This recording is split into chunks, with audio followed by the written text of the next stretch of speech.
Well, that was far from ideal, but hey, congrats to Alex Villanueva, I guess. Um, I don't know. We'll talk about it. We'll figure it out. I'm just happy it's still September and not November. This is the Orange and Black Soccer Cast, at one time the podcast of champions.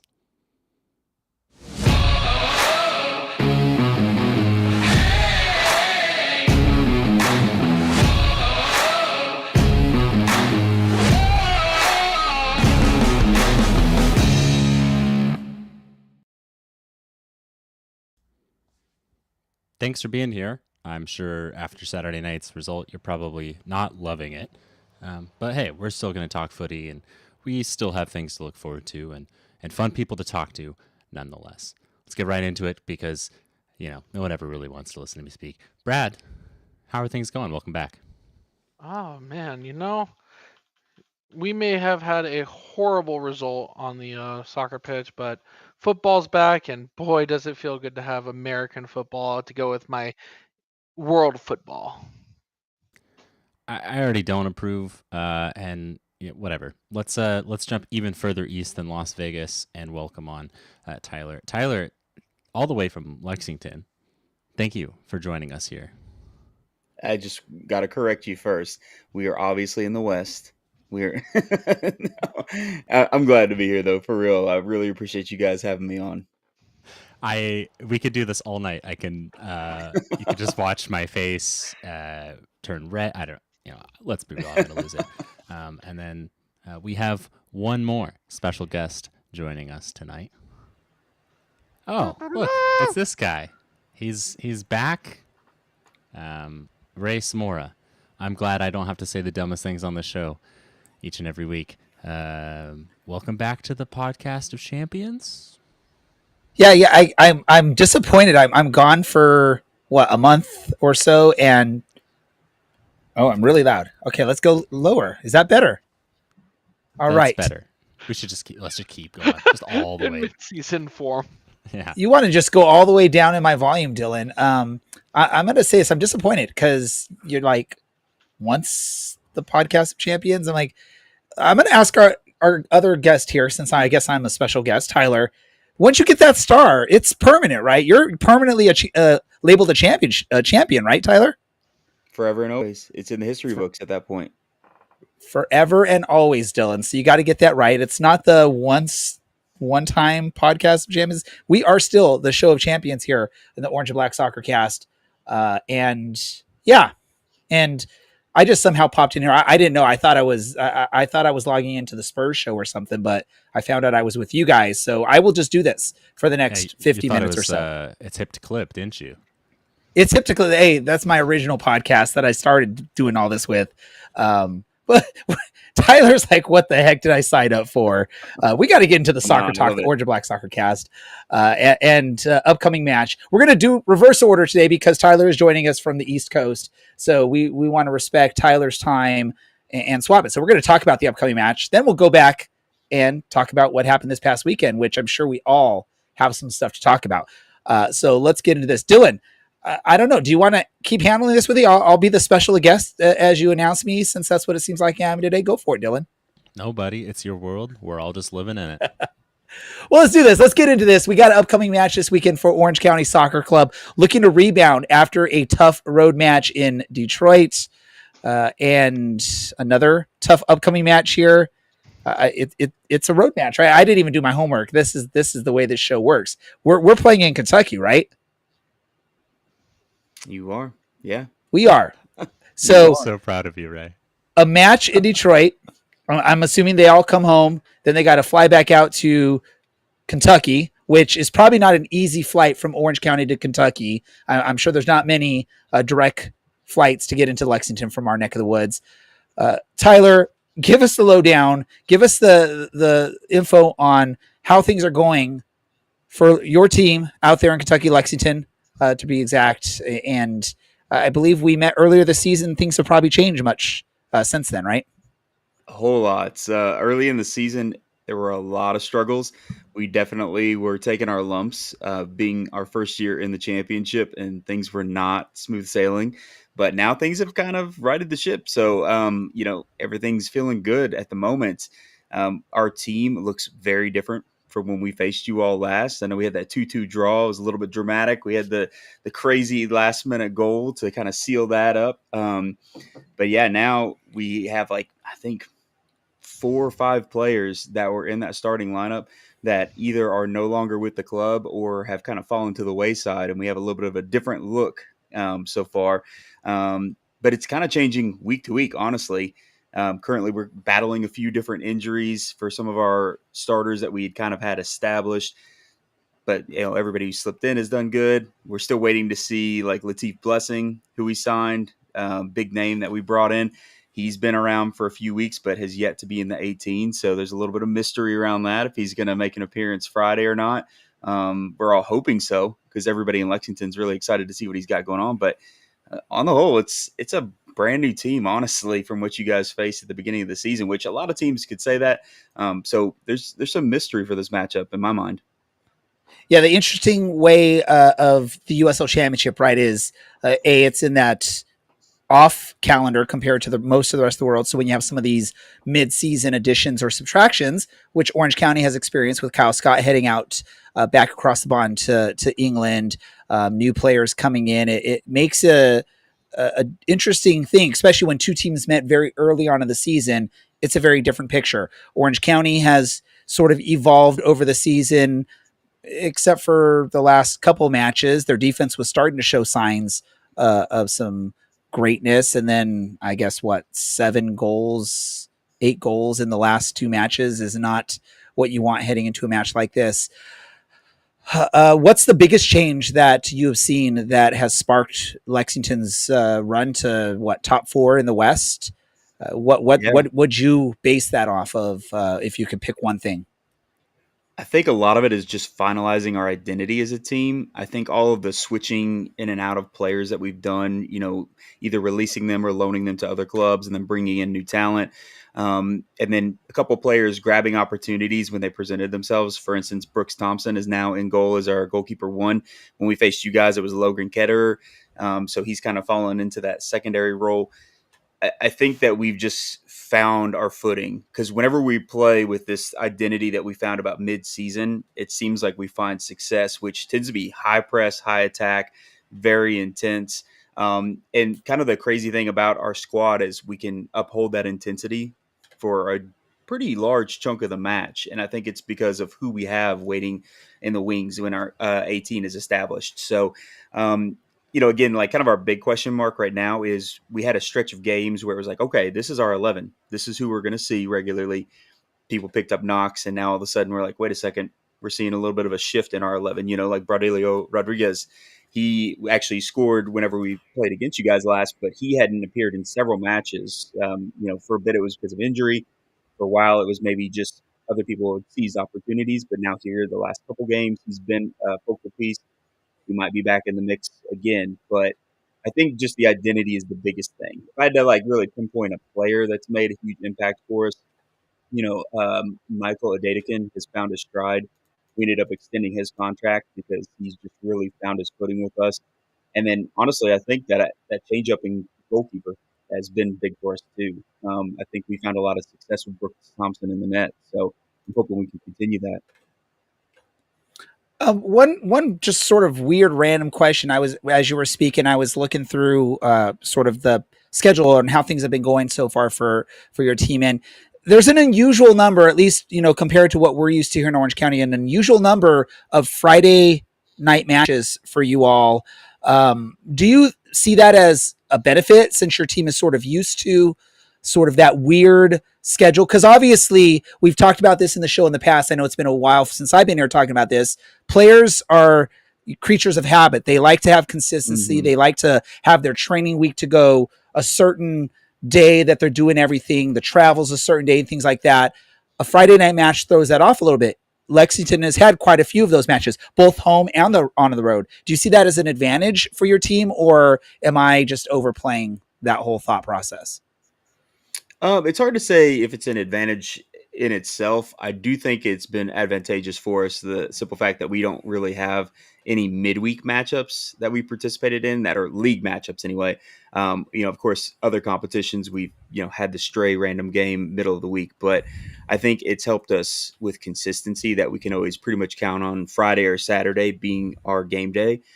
So you don't really have to change things up too much. And I mean, frankly, that's been a pretty good stretch of time that we've been able to count on that. So I think that alone has been nice because it's helped reduce a little bit of that wear and tear. Because I think, there for a bit, even now, we're still dealing with a little bit of it. All the intense travel out to the West Coast. We had this ridiculous away stretch where we'd go to the West Coast, back to the East Coast, back to the West Coast, back to the East Coast. And then all of that was away. And then we had to come play at home. And I think finally now it's leveled out just enough where us maybe having a game day just one day earlier isn't really hurting us. I don't know if it's been an advantage per se, but I don't think it's been a detriment, if that makes sense. Well, it does, as much as I hate it, because some of us will be working on Friday at 3 p.m. when kickoff is happening. This is unfair That's to me. True. So I hate that. That's East Coast bias for you, everybody. Right. Tyler, Lexington, I think, league-wide, definitely the West, is the most informed team right now. Can you run us through the last 5 matches and really what, maybe not match by match, but what have been 2 or 3 standout things that have been the reason for 4 wins and 1 loss in that time? Yeah, I think, whenever we're looking at our most recent run of form, I mean, we stumbled a bit against Las Vegas a couple matches ago. That was not great how that worked out with our really just bogus own goal. It was frankly just a tough pill to swallow that happened. But I think for us, it's just been really encouraging to see how much we've been able to produce as far as our goal scoring has been concerned. I mean, a lot of matches we end up with at least a couple. It seems like our average is really high recently. If you look at it season wide, not so great, but as of recent, we're almost guaranteed to get a couple of goals to our name, at least every other match or so. That's been really, really good. I think something that's slept on a little bit, even amongst our fan base, is how good our defense has been. Not saying that we haven't let in goals, that has happened, but I do feel like they've managed to carry through the entire game. And honestly, if anybody's not familiar with Lexington, the past couple years in League One, that was not our MO. We would hold teams off until like the 80th minute, and then we would just kind of shut down. And there would come goals, we'd lose or tie or whatever. And I think right now we're doing a really good job of putting in a complete performance and keeping the intensity all the way through stoppage time, which has helped us secure a lot of these results. Aside from that, I do feel like we've been really prepared for a lot of teams. We faced a variety of teams with a variety of styles. And I think that it's shown that we've kind of tweaked things, including our own style, to make sure it matches whatever they have to offer. So, for instance, our most recent game against NCFC, they came at us with a crazy press, like right out of the gate. And that's usually kind of our deal. And instead of us just trying to go, punch for punch, do the same to them, we sat back and absorbed a ton of that.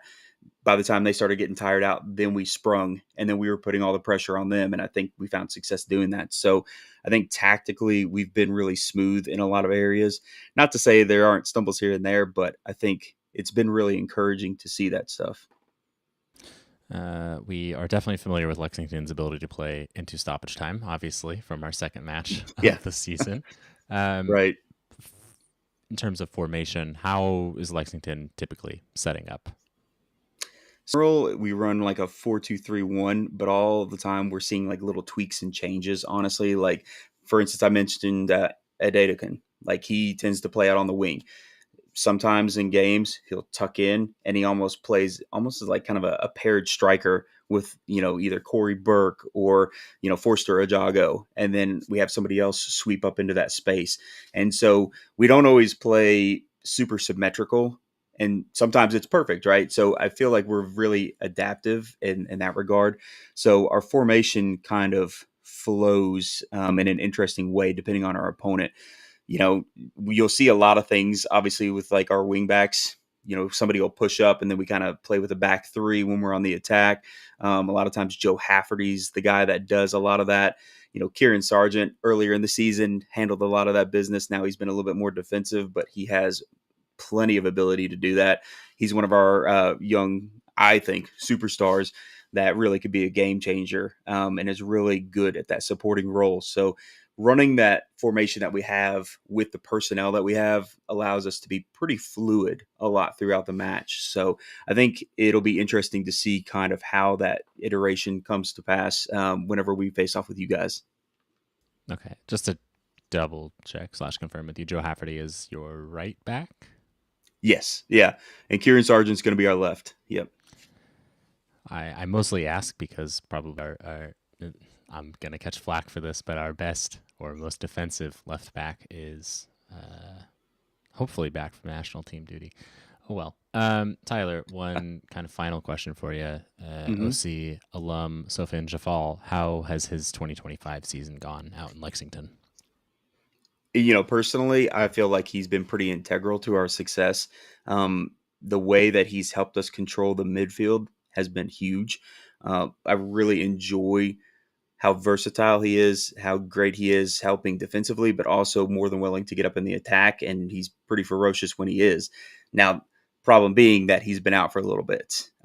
Seemed like he had a little bit of an injury. He was walking around in a boot for a couple of weeks.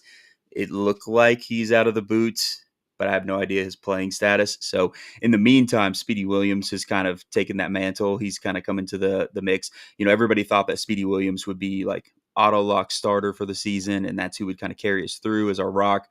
He kind of fell by the wayside, but now that Sophie has been out, he's come in and done a phenomenal job. But honestly, I think everybody that we have out there is doing great, but I am anxious to see Sophie back just for us to have that extra set of hands that can contribute, because I think that he's been pretty invaluable to us.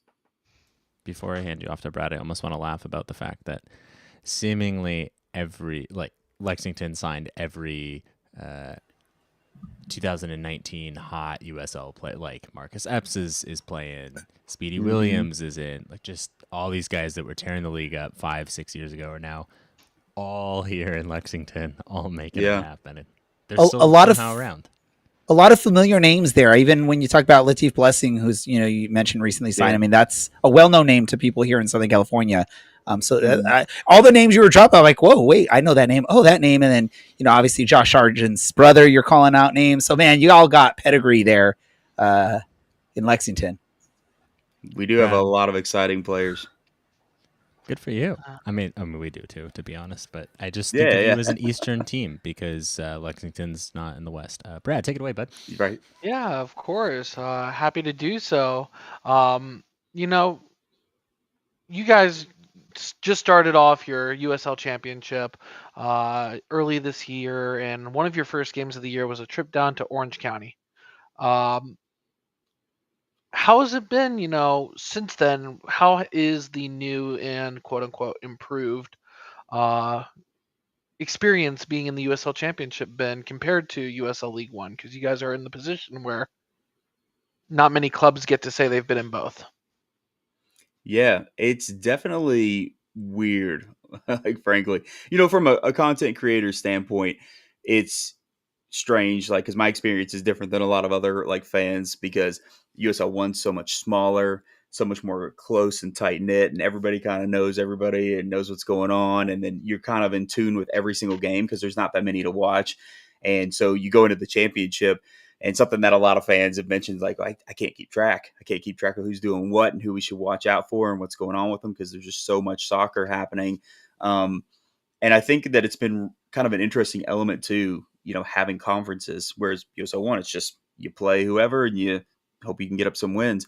And now we've got conferences and we're kind of battling through that. And, of course, that's been a whole point of conversation amongst the fan base, us being in the West, and, the interesting factors going in with that. And then, everybody assuming we were going to come in and then face Louisville multiple times in league play because we would for sure be in the East. So it's just been kind of like a wild ride coming into the championship, and I think it's made it even more wild that we've done it with essentially a completely brand new team, because everybody that we had from last year or the year before is either gone or on loan.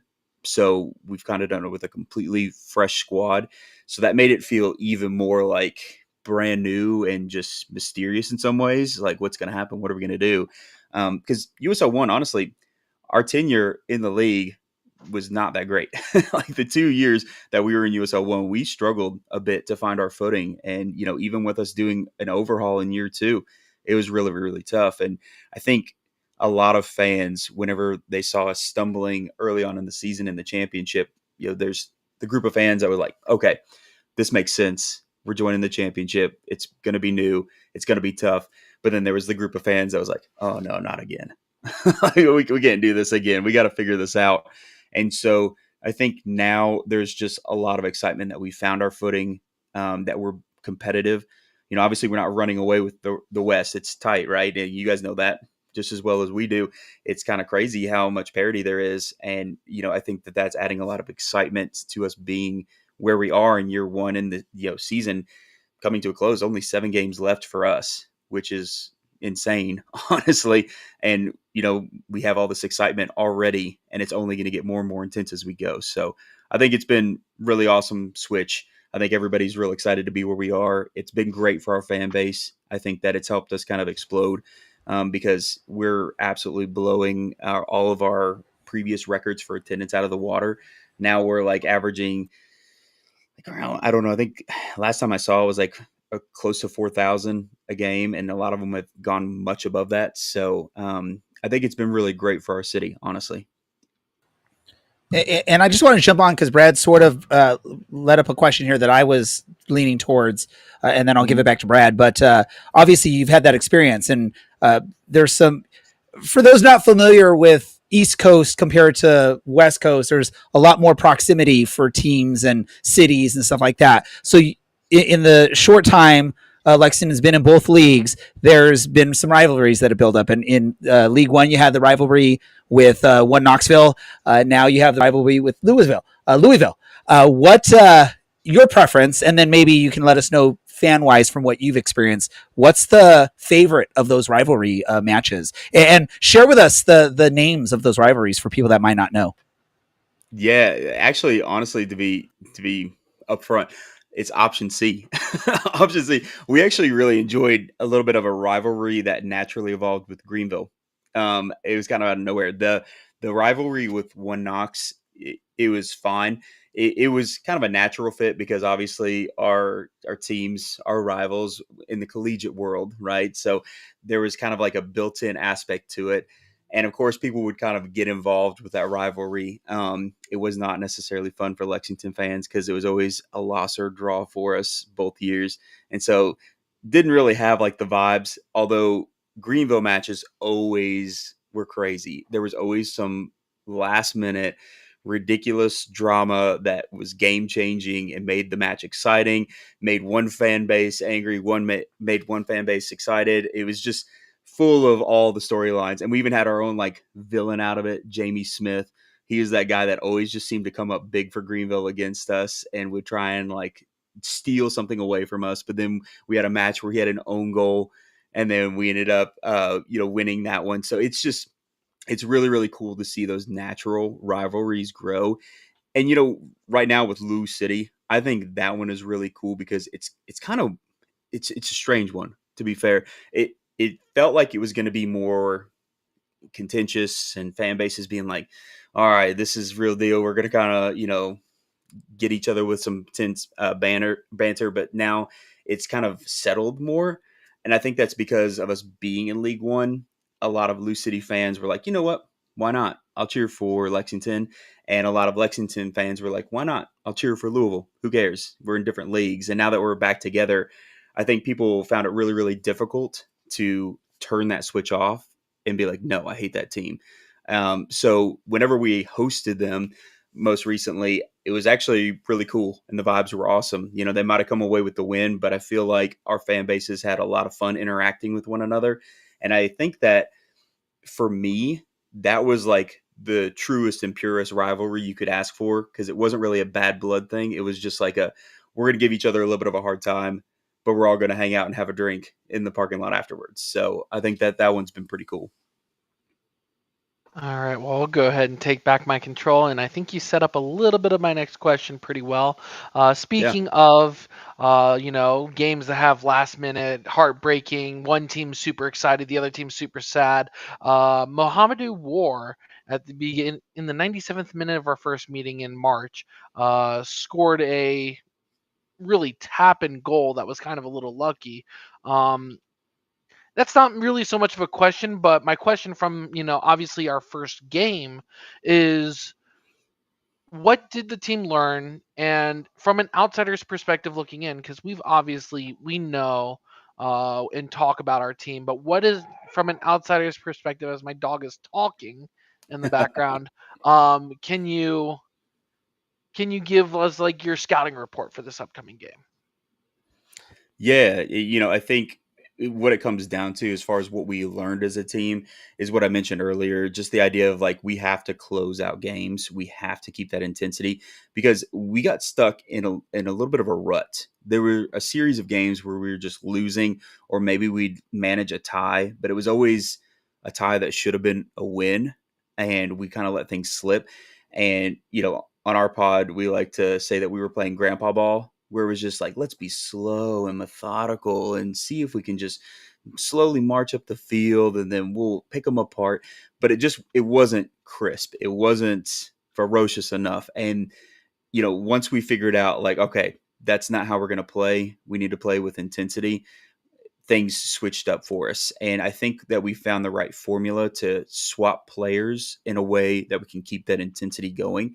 And I think that will hopefully help stem the tide with us doing so much of that, giving up a late stage goal or, producing a loss, right? So I think that that's been one of our biggest wins, honestly. As far as, facing off against you guys again, I know we're all hoping for our team to win, but I hope that we continue our momentum with this. And I think that we have plenty of players that have proven themselves on the pitch. Nick Firmino, he's a player that's been asked to play all over the place, not necessarily in his natural position. And he's done a great job of doing that, but sometimes he gets a little bit overshadowed. And he just came off of a really great game. He earned Team of the Week. He had our game-winning goal, which, was a little lucky, but it was also, he was there, right place, right time, doing what he needed to do. And so I think that that's going to be a really big confidence booster for him. And I think that that's going to kind of help the greater team, because if I had to choose, somebody that needed that little confidence boost out of who we've been playing recently, it would have been him. I will say the players I've already mentioned, like, Adedekin, he's definitely going to be wearing out. You're right back. I can guarantee that him and Sargent, they like to do a 1-2 punch with their runs, and they do a lot of overlaps, underlaps, whatever you want. They're bringing it, and I think a lot of times that tends to throw teams off. And then next thing you know, you've got Joe Hafferty sneaking up, or then all of a sudden here's a Jago coming out of nowhere, and nobody was tracking him because everybody was so concerned about what's going on the wings. So I think that you guys are likely to see some high intensity soccer from us. So if you guys can weather the storm through that, then you'll be fine. But I think that that's what we'll probably end up rolling out with. So I would imagine it'll be an exciting game no matter what. All right. And then real quickly, I did highlight my first question was, what's it like being in the USL? In the championship, sorry. Give me a quick letter grade on your guys' performance on the year so far. Ooh, that one's a tough one. If you had asked me, I don't know, handful of matches ago, it would have been pretty low. I would have been floating around like a D- or something. I think currently, if I have all things considered, including kind of like the blunder in Las Vegas and a couple of like more recent ones where I'm like, that could have been a little bit cleaner, I'd say that we're sitting firmly at like a B+ for me. I think that if we kind of cleaned a couple things up and everybody was really healthy, I'd feel comfortable giving it like an A- at this moment. But I think all things considered, B+ feels good for me. All right. I feel like if you were to ask us the same question a couple weeks ago, we would have been a little bit more optimistic than we currently are. Yeah. Back to you, It's Ray. funny how those winds change. Tyler, before we let you go, I just want to offer you this opportunity. A couple things really quick. spotlight or highlight one place, like, or one thing people should do if they make the trip out to Lexington for any soccer match, whether it's from Orange County or from any other team. Where should they go? Where should it could be a restaurant, it could be an activity, it could be something. What should they go and see if they only have a short bit of time in Lexington? Ooh, okay, short bit of time. That's tough. Because I was gonna say, like, everybody always enjoys doing the Bourbon Trail, which is kind of Lexington adjacent. It just kind of floats around us basically and runs through. So that one's really awesome. Even if you just kind of want to like explore the history of it. If you're pressed for time, you're talking restaurants, Carson's, you can't beat it. It's awesome. Jack Brown's is kind of a cool little hole in the wall that happens to host our watch parties, but they have amazing food and service.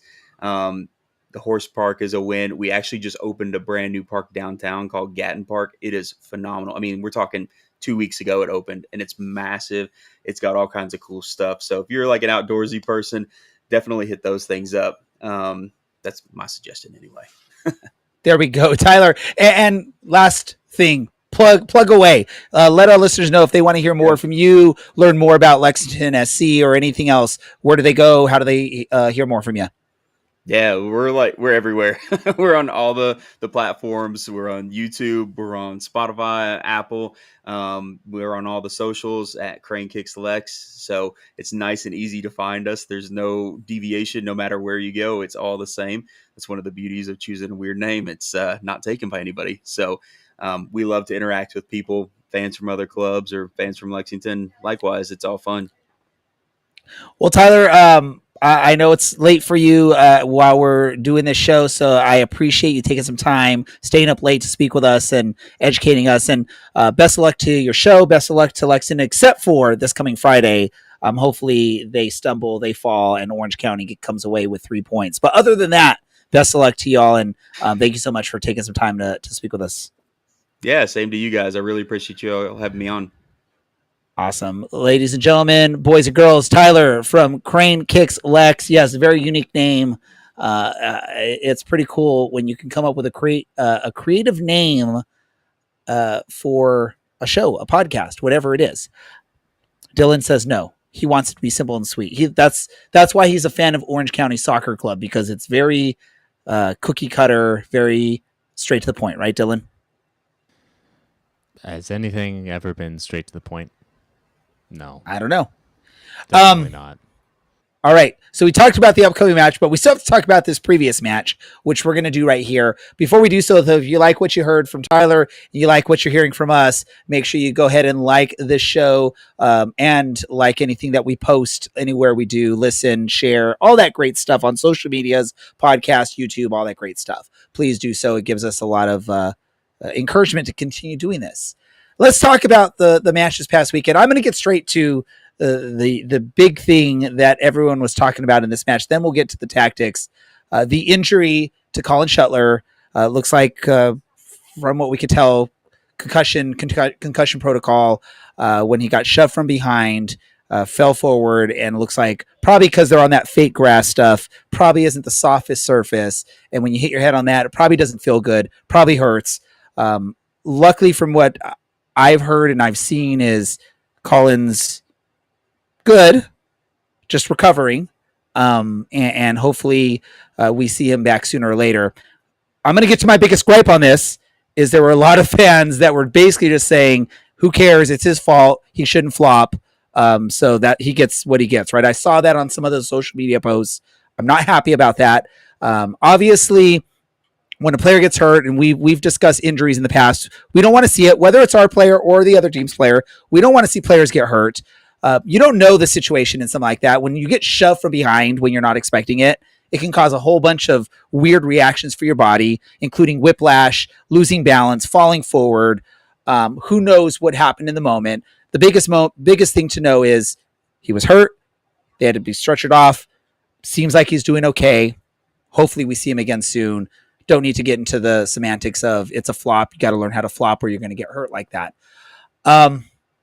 My biggest gripe on it is no call at all. Either way, because we all saw Colin shove the player with the ball in hand and then kick the ball and then get shoved from behind. I was surprised that there was no call whatsoever, and obviously no surprised that there was no brandishing of a card. I'm going to go to you first, Dylan, because I just feel like going to you first. Your thoughts on all of this?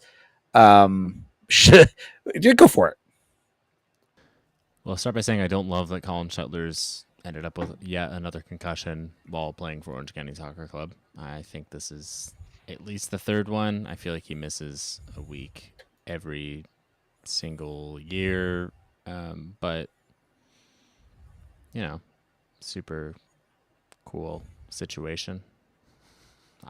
What do you want me to say to this one? Like, I'm not a keyboard warrior from suburban Michigan, so I'm not going to say like, oh, he deserved it, and he should learn to flop. Like, I think we've talked before in this podcast about having a duty of care to your fellow professional. We've talked about how playing on turf is dumb, and how many of those things really matter in this situation. I don't know. I'm glad that he's okay, which is the main thing. Completely avoidable. Yes. Kind of surprised that hands weren't thrown. Again, Collins seems like he's okay. Probably going to miss a little bit of time. I'm glad it's just that and not something more serious, because watching someone get stretched off a pitch is never a good start to anything, or end, as it were. 100%, Dylan. 100%. And I want to be fair. It wasn't a majority of fans. There were a lot of fans that commented that they were at the match. They were concerned. They're glad to hear that he's responsive and all that stuff. And they weren't calling out the flopping and stuff like that. But again, there were a few bad apples that were calling it out, and that's just very disrespectful. And that's why I was very upset about it. Brad, do you have anything to say on this, or do we want to just? I'll give you the floor. I agree with most of the points made. Definitely should have been a card of some sort. Unfortunate that it wasn't. Very much disagree, and I think we keep saying protect the players. So I'm very surprised to see when the players aren't protected in this case here.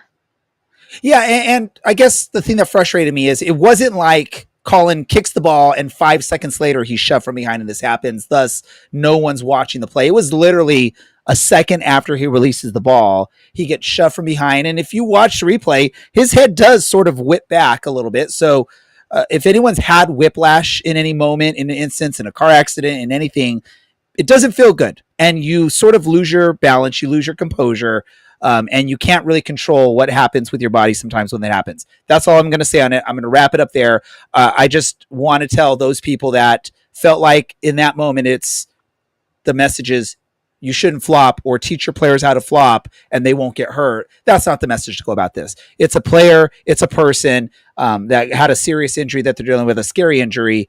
Let's just all say it sucks, it happened. Hopefully he gets better, and you can debate on whether or not it should have been a card or something happened there, but let's not get into it's because of flopping. With that said, let's talk about this match. Again, not the most beautiful of matches. I think, Dylan, in the intro you mentioned it wasn't fun or exciting or whatever your words are. I can't remember. Frustrating, obviously. I feel like when I was last on the show, we were sort of getting excited about the defense finding their stride and learning how to limit goal opportunities, and thus it was keeping Orange County in matches and giving them opportunities to win. This was another match of multiple goals conceded. Obviously, there's injuries. There's players away on whatever camps for U.S. soccer. There are players that maybe just were given the night off. What can we say about this? Like, is there anything that y'all notice that you feel like needs to change? I'll go to you, Dylan, as far as the defense goes. Oh, as far as the defense goes, yes. Big shout out to John Morrissey for actually covering our club. Probably go subscribe to Backyield if you're not already doing that. He mentioned Tinovich's performance and kind of highlighted that he was mostly what Detroit went after. And it worked well, obviously. Steered sheer of steered clear, of putting all the blame onto Tinovich, and kind of said, hey, he's been there constantly this season since he signed on that 25-day contract. Yes. He referred to him as like a replacement level innings eater. So I'm going to pull my umpiring whatever stuff on and pull a Larry here and say, like, that's all fine and good when you're like Steven Strasburg in 2019, or for a more recent, Brent Honeywell in 2024. There you go. There's a deep cut for everybody. Where you just eat innings when the game's over. Like, there's not really a role for that in soccer. So, yeah. He's had a rough couple weeks. I know the own goal was more unlucky than anything, but maybe it's time he takes a little bit of a break. Ray, I actually have a question for you. I'm sure you'd love to answer it. Maybe Tyson Espy gets a chance? What do you think there? Ooh, look at you coming with questions. Yeah, I wasn't ready for that. Really quick before I get to your question, Dylan, I do want to say, I don't remember if you were on there when we were talking about this pre-show, but I feel like Vuk is a true number 2 for your center back. Like, he's not someone you want to rely on as your first, your number 1 center back, which obviously with Brewitt out, he's in that role.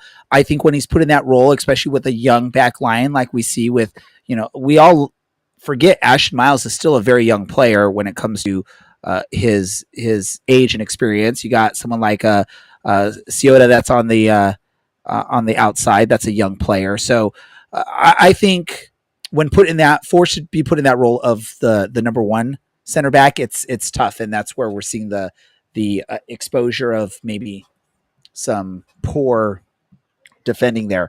As far as Espy, hey, I didn't know this when the signing was made, but I was told about this from the head of coaching at Laguna United, but he actually got his start with Laguna United before moving on to the LAFC Academy and that aspect of things. So he played early on in his youth career at Laguna United. He was very excited about the potential that you see there and thinks that this player is going to be a great player.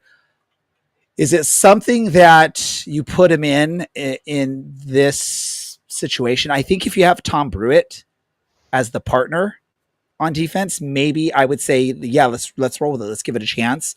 But I think you put a young player like that with lack of really solid veteran leadership in the back line, I think that's not a recipe for success. So as much as I'd love to see the youngster get the opportunities, I want to see it in the right moment. I want to see him get the opportunities when there's a veteran, solid, knows how to back up an inexperienced player type person out there. And unfortunately, I haven't seen that with Vuk this season, and I don't want to potentially take away some confidence from a young player. So as much as I want to say, yes, I want to see him out there, I want to see him out there in the right moment on there. So hopefully that answers your question, Dylan. That was wonderful. That was a handful of minutes of answering my question, which I appreciate, and actually going into depth there. Ray, you're alive and well, and you're back. You're picking up right where you left off in terms of form. Brad, I'll ask you a question. We're doing this weird hybrid nonsense right now. I kind of love it. Orange County had 8 shots, I believe, in this match, but just 1 goal. And I believe XG was, they managed about 2.5 XG in this match. So was this a Orange County couldn't defend situation, or should Orange County have put this match to bed long before it got out of hand? I think there's a lot of mistakes that are getting made defensively that are really getting showcased across the whole board. Like you had mentioned earlier, Backheel did cover this, and they did say Vuk, for all the blessings that he has been as a player for the team, has also caused a lot of the headaches that the team is expecting as well. While I do agree, I think Vuk is a very good player. You can't forgive some of the mistakes made in the last couple of weeks. I think the failed clearance on what led to be the, I think, second goal this game has really, put the team in a detrimental spot. And then beyond that, I don't think it's just a him issue, but as a whole, the team is defensively missing something, and that something is very likely one Tom Brewitt who has been missing the last couple of weeks because of injury. And I'm going to just jump on and say this, right? We're all like sort of frustrated, and we're putting the blame on Vuk for some of these deficiencies on defense. Let's all remember he was signed on a 25-day sort of just minimal contract when he joined the team. Already the season had started, so you got to remember there's a reason why a player is not signed to a year-long contract at that point, and you're bringing someone on a 25-day contract. I guess surprised. He over exceeded what you expected from him. Thus the reason why that contract was extended for the year. Yeah, Dylan doesn't like what I'm saying there, but I don't care. It over exceeded. Yes. Come on, Dylan. Don't worry about it. This is Rayism here. But he did better than was expected. Got that year-long contract. But again, we gotta put it in perspective. He was not on a team at the beginning of the season for a year-long contract for a reason. There wasn't a team that really thought he was a key piece or someone that they could rely on. Especially, I mean, if you're a qualified starter, like this player's a starter, they're going to be on a contract at the beginning of the year. He wasn't. He was put on a 25-day contract with OC, comes in, does good, gets the year-long contract, but we still got to tailor our expectations that he was there and available for a reason. And so again, I get it. There's the deficiencies. There's reasons why they happen. And we can go into depth of, we were talking about this at the beginning of the season. We were scared about the lack of depth in defense, and we were scared of what this roster looked like defensively. Vuk has exceeded what was expected of him. He's done good. Yes, he's made mistakes, but we got to know there's a reason why he did that. He wasn't expected to be a full-time starter, at least for any other team in the league, or he would have been under contract. So I know I said that multiple times, but I just want to be reasonable on what we're thinking here. I get it. Yes, mistakes. It happens. But let's talk more about the reason why that is what it is. And it's because there's a lack of depth there in the defensive, especially in the center backs, for what we have, when really your one true starter that is a quality starter at this level in Tom Brewitt is not available. Then you're sort of mixing, matching, and Ashton Miles has proven he can start at this level, but when it's Ashton and Vuk back there, two relatively unexperienced players when it comes to this level of play, it's tough, and we're going to see the struggles there. Hopefully Brewitt's back sooner rather than later. But yeah, so I just wanted to mention that, like, we can't forget where Vuk came from. Wisconsin. I don't have anything to back up my original argument. I mean, I agree with you, Ray, completely. Vuk is he's played a lot of minutes for the team ever since he came on. Hasn't missed any time. He's done exactly what was asked of him, and we all recognize it's not on him to carry the entire back line. And a couple of mistakes a player does not make, but a couple of mistakes a player has made this year. I get it. It's just I guess it sucks because we're all hoping for something good, and the defense was looking good, and then we get injuries, and it makes it hard.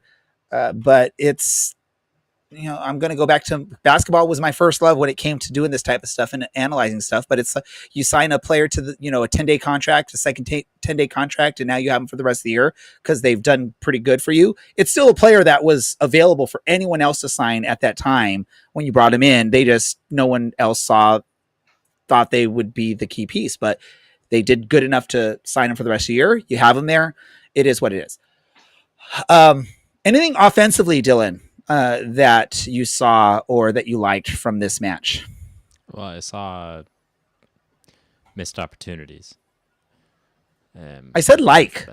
Well, you liked the missed opportunities. Two different things. You said anything you saw and anything you liked. Okay, sorry. I liked that we scored at least one goal to give me the thought that we were going to kind of get back into things. Producer Andy had texted me. I had to watch this one after the fact because, surprise, surprise, I was working. I said, no spoilers, please. And 15 minutes into the match, had my thoughts already. So I'm disappointed that we didn't get something from this result. But, hey, shout out to Alex Villanueva. He scored. Just would have preferred that had happened 3 years ago. It's okay. It's like I said at the beginning of the show, it's still September. If this was the way that we bowed out of the playoffs, for example, I would be much, much, much angrier, and rightfully so. Instead, hopefully a little blip, and we can right the ship. But I think it's fair to say at this point, despite my unbridled, chaotic optimism over the last few weeks, we probably will lose again, and Orange County is actually not in very good form right now. So we need to figure it out, kind of solidify things, and head into the playoffs in much better form than this. Now, the one thing I wish we could talk about on this match, but obviously with Dylan and Brad not local at the moment, they can't really relate to this, but it was fun watching this match on KCAL 9. I know the team has had a few matches on KCAL 9, and it's not that like 9.1 or 9.2. It's actually legit KCAL 9, which is cool to see. I know producer Andy was excited, or he tweeted or did something on social media saying how exciting it was to hear, you're watching it on KCAL 9, which was awesome to see. From the perspective that KCAL 9 is known for local sports. Obviously, it's not as much these days when you have all these like specialized sports networks. Each team's creating their own sports network to try and showcase stuff. But back in the days, KCAL 9 was one of the channels. It was literally Channel 9 or Channel 5 that you went to watch sports for most of it here in the LA area. So it was cool to see that. My one concern is I feel like every time Orange County is playing on KCAL 9, it's not a good result for Orange County. So thus, it sucks that we're not putting our best foot forward when it's available to more people in the area, because obviously you want to draw people in, and how do you do that in Southern California? Unfortunately, we're banned. We're fair weather fans for the most part here in Orange County. Yes, you can hear my son agrees with this comment, right? So that was the one. He's joining the show too now? Is he the special guest I guess for tonight? so. What is this? He's the sound effects in the background. But it was cool to see that. I love seeing that. I'm hoping for more. And it's awesome because most people in the area have access to Channel 9, whether it's through their cable subscription, their streaming TV service that they have, or if they're, people that still have antennas on their house and can get the free feeds of TV, they have it that way, which is cool to see. But it was awesome to hear. It was awesome to see. I love it. And I believe producer Andy's going to jump on. He's someone that can relate to this because he actually is local. Producer Andy, jump on. Yeah, I am local and an old guy. If you're following on Instagram, you've seen my face, so you can tell I'm an old guy. And hearing Mike Watts say live on KCAL was crazy because, like Ray said, like we used to turn on KCAL and like Jim Hill was calling sport. And just to set the stage here, Jim Hill's been calling sports in Southern California since like the 80s at least. I'd have to look at his resume or whatever to see how long he's been doing it, but he's been calling sports on local TV in Southern California forever. So to hear Mike Watts say Orange County SC live on KCAL was just a little mind-blowing. The second piece of that is I think I'm gonna have to put together a instructional video on teaching people how to get their televisions to get over the air television signal, because every TV can do it. It's required to do it by law. Having the equipment is another story, but I mean, I legitimately had people in the supporters group say, I didn't even know that was still a thing. Like, yeah, it's still a thing. Over the air exists. It's free. It's there. Dylan, did you have a question? I had I pulled up the data for you. Jim Hill has been doing 70s sports anchoring since 1976. So next year will be his 50th year. Yeah, the guy's a vampire. I don't think he ages at all. He looks the same. He looks the same as I've ever seen him. I remember, but yeah, CBS Channel 2 here in LA since 76, like Dylan. So I was pulling up that information as well, Ray, Dylan. Don't say here in LA. Well, it's an LA radio. It's an LA TV station. So I mean, we've talked about this before. We know the nuances of TV and media. It's LA media, regardless if we're here in Orange County. Unfortunately. Hey, There was one bit of time that there was the OC Sports Network that was run by the Orange County Register on cable TV. It was like Channel 56 or something. That went bye-bye 20 years ago or something. So there's no legit Orange County thing. Yeah, I'll say the Southland. I like that, producer Annie on the chats with the Southland. Would we like to do maybe some score predictions? Yeah, we do need to do that, but really quick before we do that, let's congratulate the newest signing to a professional contract with Orange County. Who wants to take the lead? Go for it, Dylan. Nicola Chota, congratulations. I mean, it's not like it's not deserved from the last 6 weeks that we've seen out of him. Played out of position on Saturday. Hopefully, with everyone kind of coming back, we see him back over on the right-hand side of things. But yeah, from a couple minutes in Monterey months ago to, how do I put it nicely? Displacing Koa Santos. He couldn't get a look in, and deservedly so, because Chota's been on it and is in great form, and just kind of proof that you can, in fact, play the kids. You can trust them to do good things. They will do good things. And, he's ours for now. Let's see what the next step is for him. So congratulations to Ray Liotta for joining the team officially. Yes, posthumously, of course. If you wanna know where that came from, go back to past episodes. You can find those on Spotify, Apple, YouTube, or anywhere else to listen to past episodes, and you'll know why I called him Ray Liotta for that reference. Yeah, score predictions really quick, Dylan, because we're running short on time. Score predictions for this upcoming match, Friday at our time here in the Pacific, 3:00.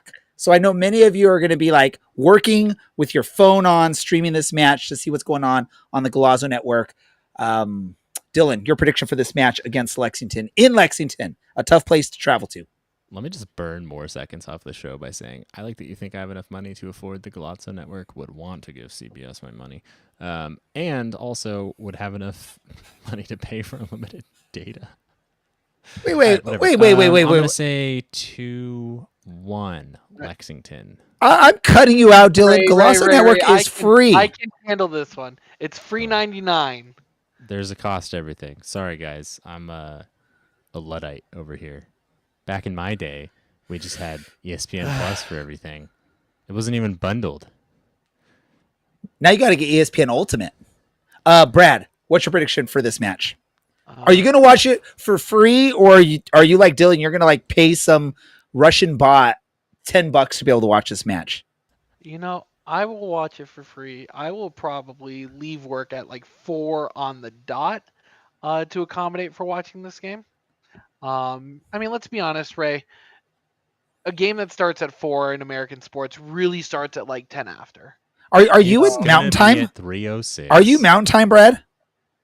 The game is at 4 times. It's at 3:00. It's 6:00 Eastern Time, which, if we do the math, that's 3:00 Pacific. So, Brad, you're going to miss the whole first half of this match and the halftime commentary. No, I am literally looking at FOTMob right now. It says 4:00. I swear, I am not the one who's normally defensive, but I feel like I'm getting gaslit. Could have been completely avoided if the USL had just used their brains for 5 seconds instead of hanging out a block south of the office and put Lexington in the east where they'd be gone.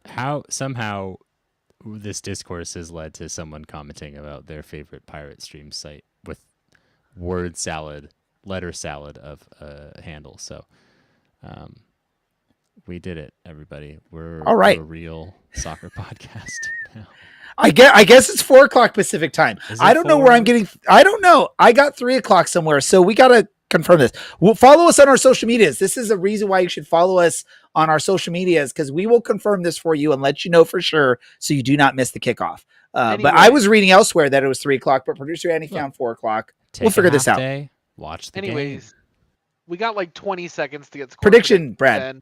My prediction is if he plays, Stephen Kelly, red cards 1, Orange County 1, Lexington 1. All right. Is parity in the world. My score prediction is going to be 3-1 Orange County. We're going to come away with a surprise on the Golazo Network for everyone that's watching nationwide. So that's what's going to happen there. With that said, hey, I know Brad will be happy with this. I'm going to just skip past the what did we learn. And do you have any last thing you want to say, Brad, before we wrap up this episode? Welcome back, Ray. I didn't get a cake, but I have a shot of Malort that I can do off air. I want you to do a triple. Dylan, anything you want to share? I just want to. Oh man, Brad just took a big boy swig of some Malort there. Just want to say I'm not a Russian bot. And Josh Wright says 1-0 Orange County. Josh, I hope you're right, bud. I would love a clean sheet. It's been a little bit. Yeah, I'm not a Russian bot. Thank you, everybody. I didn't say you were. I just said you think that you have to pay for Glasses. So you're obviously talking to Russian bots to make that subscription. With that said, I want to thank everyone for this, what we've done on this episode, including my co-hosts Brad and Dylan, producer Andy, and our guest Tyler from the Lexington podcast. I'm sorry, I already forgot the name off the top of my head, and I'm not looking it up. So Dylan, you know it, right? Go for it, Dylan. What is it? Crane Kicks Lex. There we go. He looked it up. That's why it took him so long to say something. I also want to thank my friend. I already knew. I want to thank everyone that paid attention in the chats and the comments and participated with us. Thank you for doing so. With that said, I'm glad to be back. I hope you had fun. We'll keep this going. This is the Orange and Black Soccer Cast, and we are